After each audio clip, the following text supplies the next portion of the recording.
नमस्कार दोस्तों, Yashwant Jaiswal YouTube channel में आप सभी का स्वागत है।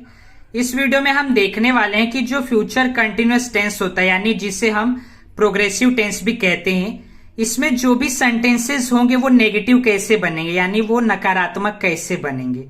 ठीक है, तो वो बनाने के लिए हम इस वीडियो में देखने वाले हैं और उसका क्या रूल होगा वो भी हम देखेंगे। अब देखिए, यहाँ पे मैं कुछ एक चीज आपको बताना चाहता हूं। यहाँ पे जो भी आप सेंटेंसेस देख रहे हैं ना, ये जो भी वाक्य इंग्लिश में यानी अंग्रेजी में लिखा है, ये पहले हिंदी में था, उसको मैंने इंग्लिश में यानी अंग्रेजी में किया। कैसे किया उसके ऊपर मैंने वीडियो बना चुका हूं, तो उस वीडियो का लिंक मैं ऊपर आई बटन में दे दूंगा। प्लीज आप वो वीडियो जरूर देखना। वो वीडियो आप देख लोगे तो आपको ये वीडियो समझने में आसानी होगी, बल्कि बहुत आसानी होगी। ठीक है, तो चलिए इस वीडियो को शुरू करते हैं। तो देखिए क्या होगा, नेगेटिव बनाने के लिए जो नियम है यानी जो रूल है वो क्या होगा। सबसे पहले सब्जेक्ट लगेगा, फिर उसके बाद हेल्पिंग वर्ब लगेगा। देखो, फ्यूचर कॉन्टिन्यूअस टेंस में हेल्पिंग वर्ब क्या होता है, विल बी शाल बी होता है। ठीक है, विल बी और शाल बी, लेकिन विल बी और शाल बी के बीच में हम क्या लगाते हैं, नॉट लगाते हैं नेगेटिव बनाने के लिए। ठीक है, ऐसा समझ गया। उसके बाद लगता है वर्ब का फर्स्ट फॉर्म, उसमें आईएनजी लगेगा, फिर लगेगा अंत में ऑब्जेक्ट। ये हो गया उसका रूल। अब इसको हम इसी का यूज करके क्या करेंगे, यहां पे हम सेंटेंसेस को बनाएंगे नेगेटिव। ठीक है, चलिए देख अभी हम शुरू करते कैसे बनाएंगे। देखो, सबसे पहला सेंटेंस क्या है, he will be reading a book. इसका हिंदी में मतलब क्या हो जाएगा, वह पुस्तक पढ़ रहा होगा। वह पुस्तक पढ़ रहा होगा, ये हो जाएगा इसका हिंदी में मतलब।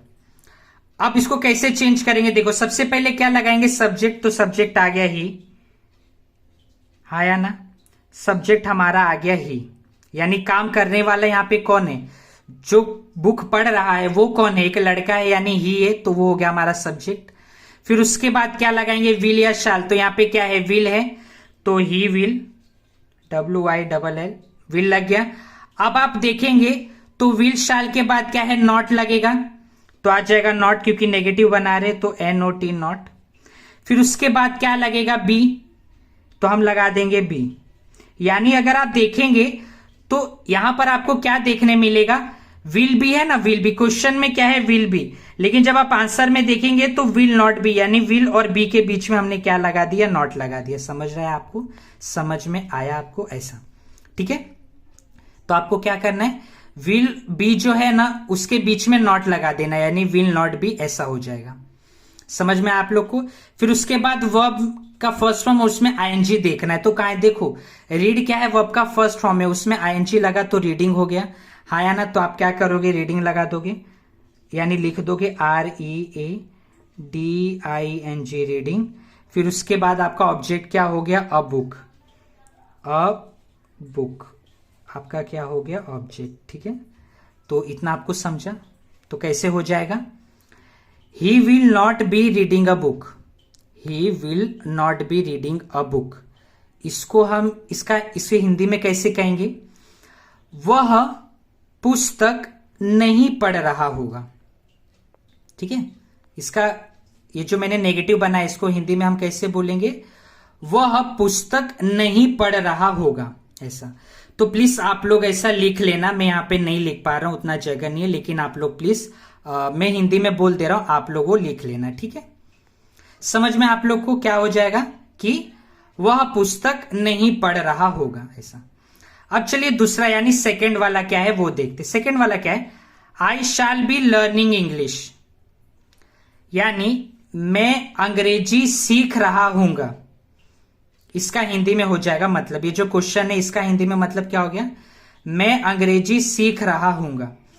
तो देखो सेम ऐसे आप देखो, रूल देखो और वैसे वैसे करते जाओ, आप लोग को ज्यादा कुछ नहीं करना है। क्या आ जाएगा, आई आ जाएगा, पहले आई, फिर उसके बाद क्या है, लगेगा शाल, यानी हेल्पिंग वर्ब लगेगा शाल, आई शाल। फिर उसके बाद लगेगा नॉट, हाँ या ना। देखो हेल्पिंग वर्ब विल शाल के बाद आपने क्या लगा दिया, नॉट लगा दिया। ठीक है, फिर उसके बाद क्या लगेगा, बी, तो आई शाल नॉट बी। उसके बाद वर्ब में उसका आईएनजी है, क्या है, वर्ब का फर्स्ट फॉर्म और उसमें आईएनजी। तो देखो लर्न क्या है, वर्ब का फर्स्ट फॉर्म है, उसमें आईएनजी लगा तो हो गया लर्निंग। तो I shall not be learning LEARNING, learning. I shall not be learning, उसके बाद ऑब्जेक्ट क्या हो गया, इंग्लिश।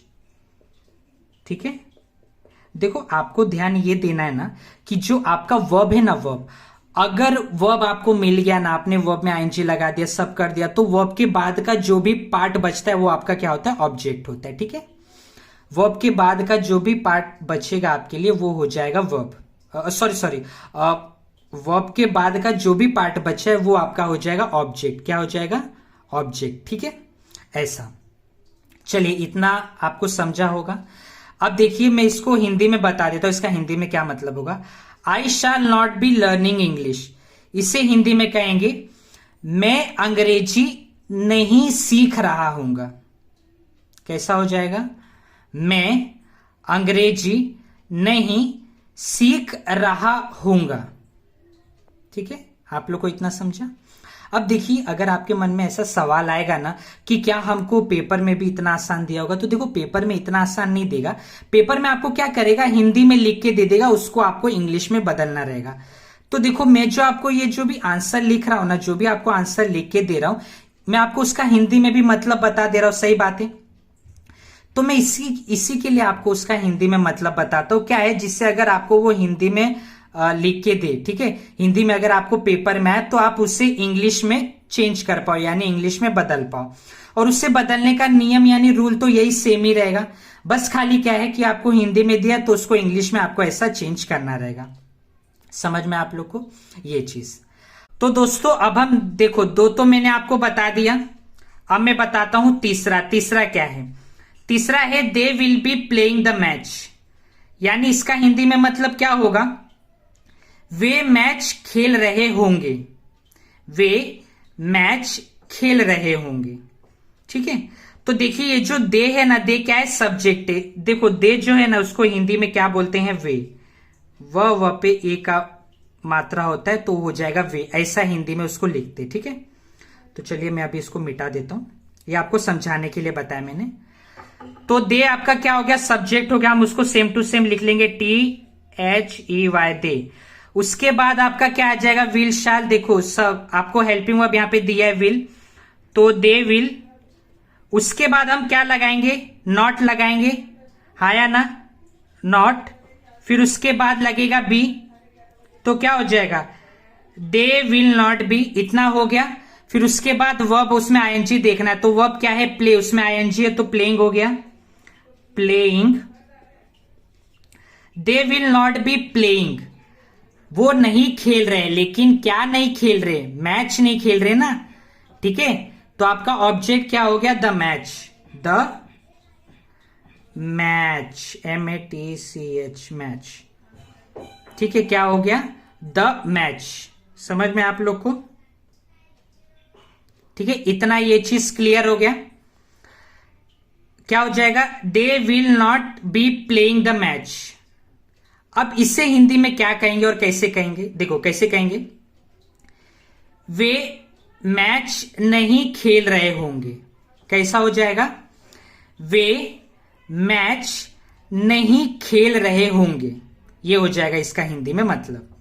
अब देखिए मैं एक और चीज आपको बता दूं, ये जो भी मैंने सेंटेंस लिखा, मैंने आपको स्टार्टिंग में ही बता दिया कि मैंने पहले इसके ऊपर वीडियो बना चुका हूं, और उसमें आपको ये हिंदी से इंग्लिश में कैसे बदलना है मैंने बता चुका हूं, और उस वीडियो का लिंक भी मैंने आपको ऊपर दिया है। तो प्लीज आप वो वीडियो जरूर देखिए, क्या है ना, आपको बहुत हेल्प मिलेगा। नहीं तो क्या है, कभी कभी कोई चीज आपको नहीं समझेगा, अरे ये हिंदी में था कैसे इंग्लिश में हुआ, या इंग्लिश में तो इसका कैसे हिंदी में होगा। ये सारी चीजें मैंने उस वीडियो में बताया, तो आपको ना बहुत फायदा मिलेगा। तो प्लीज आप वो वीडियो जरूर देखना, वो वीडियो देखना भूलना मत आप। ठीक है, चलिए अब हम देखते हैं चौथा वाला। चौथा वाला क्या है, शी विल बी डांसिंग, वह नाच रही होगी। ये इसका हो जाएगा हिंदी में मतलब, वह नाच रही होगी। देखो ये भी सिंपल है, कैसा करेंगे, सब्जेक्ट हमको मालूम है, ये शी हो जाएगा, शी।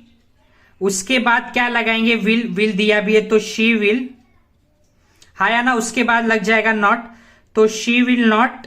फिर उसके बाद आ जाएगा बी, तो शी विल नॉट बी। फिर उसके बाद क्या है, वर्ब का फर्स्ट फॉर्म देखना है, वर्ब और उसमें फर्स्ट फॉर्म प्लस आईएनजी लगाना है, तो वर्ब हो गया डांस, उसमें आईएनजी लगा दिए तो dancing. She will not be dancing, ठीक है।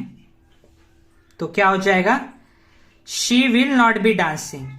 इसे हिंदी में कैसे कहेंगे, वह नहीं नाच रही होगी, वह नहीं नाच रही होगी, ऐसा हो जाएगा इसका हिंदी में मतलब, ठीक है। तो देखिए, मुझे आशा है कि आप लोग को ये चीज समझा होगा। अगर आपको ये चीज में कोई भी डाउट है, कहीं भी कोई भी दिक्कत हुआ होगा, तो प्लीज आप मुझे कमेंट सेक्शन में जरूर बताएं, मैं उससे सॉल्व करने की पूरी कोशिश करूंगा। तो देखिए, मेरा ये वीडियो देखने के लिए आप सभी का बहुत बहुत धन्यवाद। अगर आपको ये वीडियो पसंद आया हो तो लाइक और शेयर करना ना भूलें। और अगर आप मेरे चैनल पे नए हैं तो मेरे चैनल यानी यशवंत जायसवाल यूट्यूब चैनल को सब्सक्राइब भी कर लीजिए, जिससे आपको ऐसे आने वाले जो भी वीडियो है उसका नोटिफिकेशन जल्दी से जल्दी मिल जाए। चलिए, देखने के लिए धन्यवाद। अब हम मिलते हैं अगले वीडियो में इंटेरोगेटिव सेंटेंसेस के साथ, जहां पर मैं आपको इंटेरोगेटिव सेंटेंसेस के बारे में बताऊंगा, वो क्या होता है, वो सारी चीजें मैं उस वीडियो में बताऊंगा, ठीक है। चलिए, मिलते हैं अगले वीडियो में, तब तक के लिए धन्यवाद। जय हिंद।